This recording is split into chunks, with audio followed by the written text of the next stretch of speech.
I'm actually surprised I got that.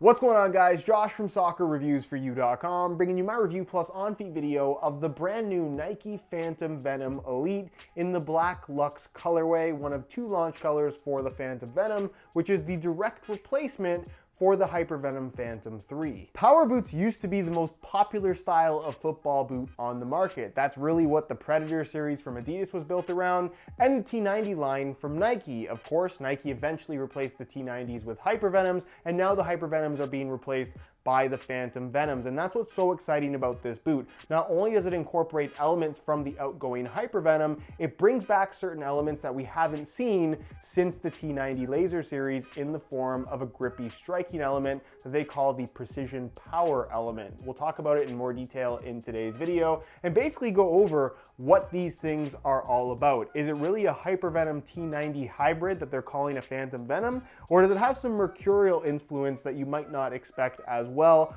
All of that and more, including how they fit and feel on feet, in today's video. So if you want to learn more, please stick around. And if you're interested in a pair of these for yourself in this color or the other colorway, which is the bright crimson orange, I'll leave a little pop-up on screen, or you can click the first link down below. That'll take you to the review page on my website where you'll find buy it now links with exclusive SR4U coupon codes where you'll be able to pick these up below their normal $250 retail price. If you guys do end up enjoying this review and perhaps want to see reviews of the takedown models in the new Phantom Venom line, the Pro, the Academy, and the Club tier options, please support this video with a like, and if you don't want to miss out on those reviews when they do go live, be sure to hit the subscribe button along with the little bell notification so you get notified when those videos go up. Included with the boots, as you'll get with any top-end model from Nike, is the gray and black Nike box. And then of course, as you'll get with all the top-end models from Nike, a string bag is included. This being part of the Black Luxe pack, it is of course in black and gold, and I believe the design of this bag in particular is a little bit different than the other colorways, so keep that in mind. Either way,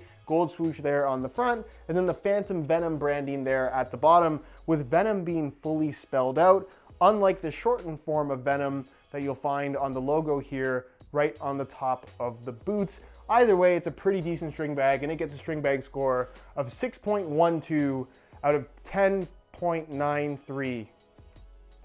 So starting off with the upper, it is a full Flyknit construction, despite not looking like the other Flyknit uppers we've seen from the Nike brand over the last couple of years. There's lots of different textures, there's lots of different layers. Obviously you have the striking element that has this kind of 3D ridged effect in this area of the foot, and then the honeycomb pattern here in the forefoot area. What we're used to seeing from Nike with their Flyknit uppers is that the Flyknit material actually has the patterns and textures within the material that you have on the surface, whereas with the Phantom Venom, the Flyknit in this particular case is pretty much perfectly flat. It's relatively thin, which does relate more closely to the mercurial line versus the Hypervenoms that this replaces, and it's just a very soft base material, giving you that sock-like level of comfort and a really nice wrap around your foot. The shape is something we'll talk about a little bit later in the video because it is Hypervenom-like, but they have made some tweaks to it. All the texturing that you see here on the surface, this honeycomb pattern at the front, is actually artificial. That is something that has been pressed into the upper, or it's added plastic on the surface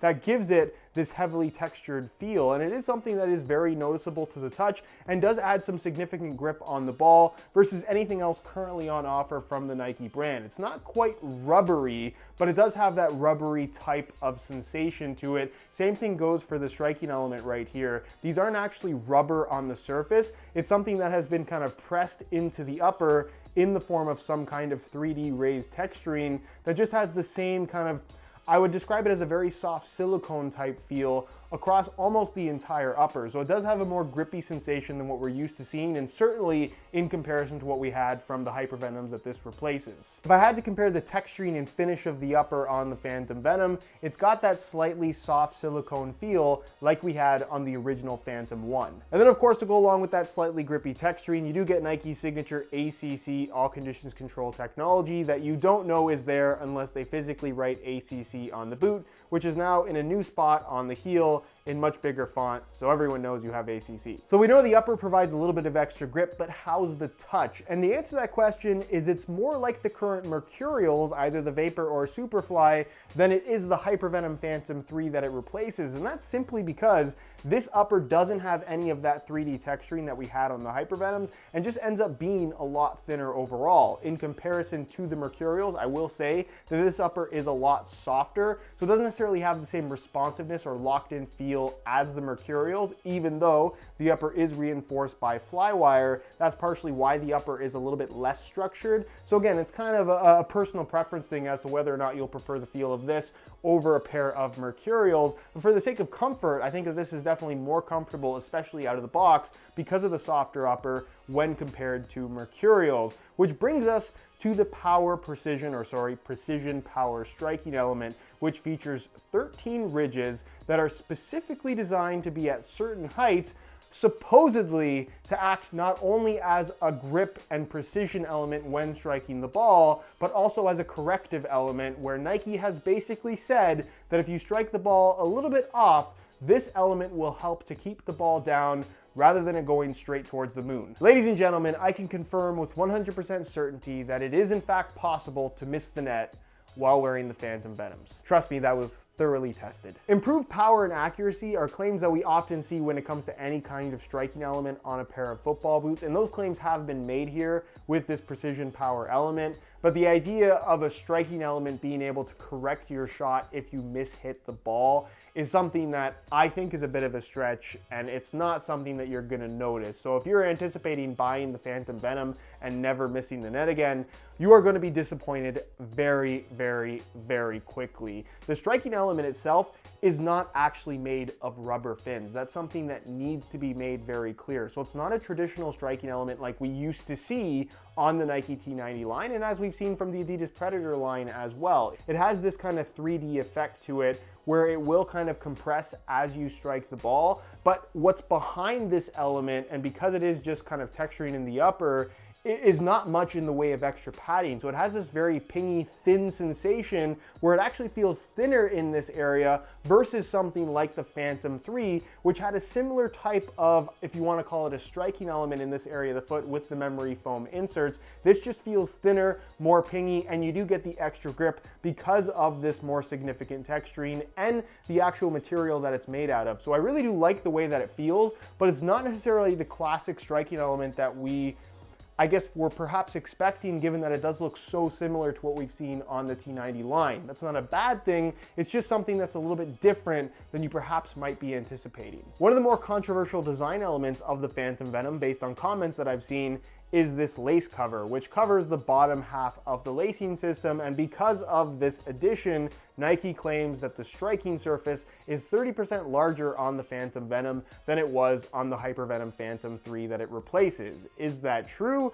I suppose that it is, but if the ball comes in contact with the laces, it doesn't really feel any different than if this lace cover were here or not. If anything, the lace cover is just adding an extra layer of material, which technically adds bulk rather than takes it away, because there is still a tongue underneath this, there are still laces underneath this, but because of how they've done this, you can see that there aren't any kind of overlapping laces in this striking area of the foot. I don't think it makes any difference in regards to feel, and aesthetically, I don't think that it's the best looking either, but it's something that they've gone for and you're more or less just gonna have to deal with. Speaking of overcomplicating things, if your laces were to ever break on the Phantom Venoms, good luck trying to relace these things, and perhaps it's something that I could try in a future video. I will not be relacing them in this video, because what they've created with this lace cover is almost an impossible task in relacing the boots. Basically what they've done for tongue is they've incorporated this elasticated Flyknit material that kind of just fills in the gap. It's not a true one-piece upper. It's kind of the same type of design element that we have on the Tiempo Legend 7 Elite, and it feels quite good. It works well with the rest of the design. So at the top two positions, you obviously have regular lace holes. That's very easy to manage.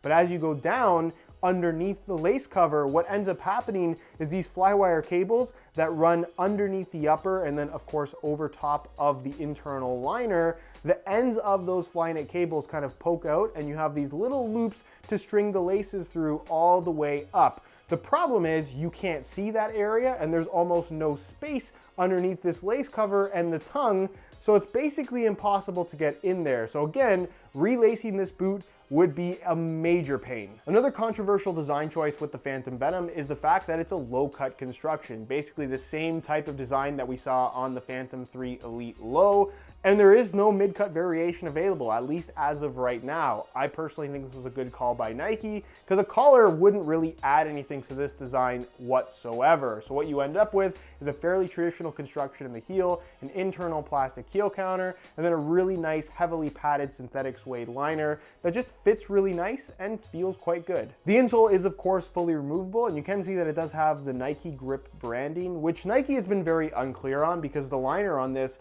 feels like a pretty regular mesh. There's a little bit of 3D texturing here in the forefoot, but this area with the black pattern that I believe is exclusive to this Black Luxe colorway does have a little bit of a gritty kind of sandpaper texturing to it, which I quite like, but I'm not sure if it's something you'll get on every colorway of the Phantom Venom Elite. The insole itself is a standard ortholite foam that actually is pretty decent quality, so nothing to complain about there. And then inside the boot, under the heel, as well as in the toe box area, you can see that little black pattern that is a slightly textured material as well to help grip the insole and prevent it from sliding around. Which brings us to the sole plate and stud pattern. You're gonna find that this utilizes their hyper-reactive 2.0 sole plate, which is a carryover of what we originally saw on the Phantom 3 that this replaces. And despite looking quite a bit different than what we previously saw, it feels very similar. It's got this very heavily kind of split up design with two different types of materials for the construction, and I would argue that it's maybe a little bit more flexible in the forefoot, but in all honesty, it doesn't feel that different in comparison to the Hyper Venoms that they replace,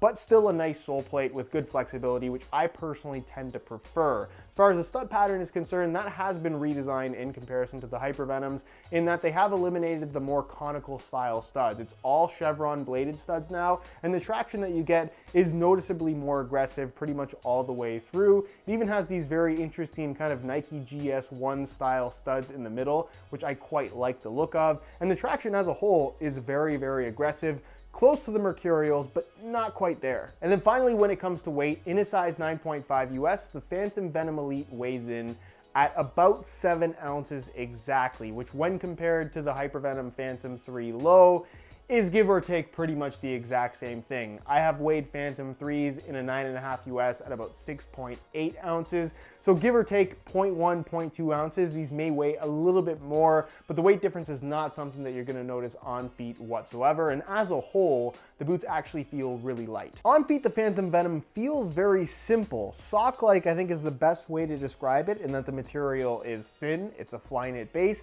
so it's very, very flexible. There really isn't much stiffness to the upper. The sole plate's a little bit more flexible than the outgoing Phantom 3 as well, which is definitely noticeable. And the overall shape in the heel and midfoot is pretty much identical to that of the Phantom 3 as well. Where you will notice a little bit of change though is in the toe box and forefoot area, which does seem to be slimmed down ever so slightly in comparison to the Phantom 3.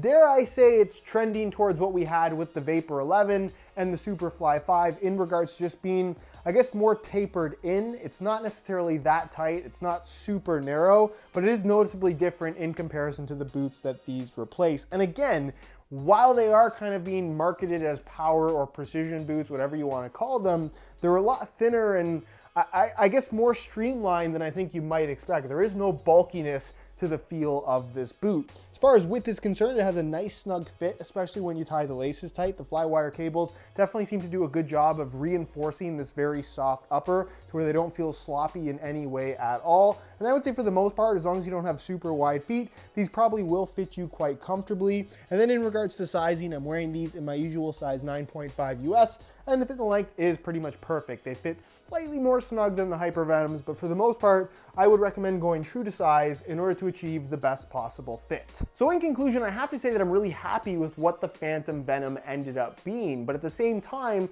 it wasn't necessarily what I was expecting. I think everyone expected, based on how this boot looks, to be a boot that was heavily inspired by the Hyper Venom that it replaced with some T90 influence, and you get that to a certain extent. What I was not expecting though was the Mercurial influence that seems to be a part of this particular design, and the upper is quite thin and the overall fit is a little bit tighter than I was expecting it to be. If you were expecting that bulkier kind of more heavily padded power boot vibe that we used to get from the T90 laser line. You're just not going to get that from the Phantom Venom. This is a less bulky variation of the Hyper Venom Phantom 3 that has a thinner feel in general, has a softer upper, and has the added grip with the striking element that I have to say, as an overall package, feels really, really good. Is this a true return of power boots? Not necessarily, because it doesn't really feel like any power boots that came before it. But I think in 2019,